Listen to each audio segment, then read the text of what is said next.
Et on parle économie à présent. La Société nationale immobilière engagée dans la construction de 4000 logements est en arrêt de travaux depuis quelques années. À cet effet, elle vient de signer une convention avec le Fonds gabonais d'investissement stratégique en vue de lui céder la construction de 1000 logements.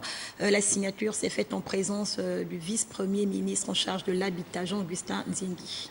Cette signature de convention pour la relance des travaux de 1000 logements de la cité des Dorades, située du côté de Port-Gentil, entre la SNI, la Société nationale immobilière et FGIS, le Fonds gabonais d'investissement stratégique vient à point nommé au regard de la demande croissante des populations à bien se loger.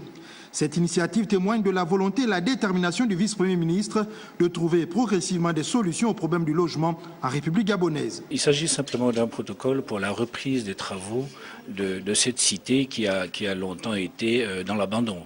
C'est une volonté du chef de l'État, elle est matérialisée par les actions de monsieur le vice-premier ministre. Nous allons rentrer en discussion, en négociation avec EGCA maintenant pour que nous fassions ensemble l'économie de tout ce dossier et savoir quel est le montant que nous devons mettre sur la table pour que tous ces logements-là qui ont été commencés soient terminés et que les ventes s'effectuent telles que ça avait été prévu avec la SNI.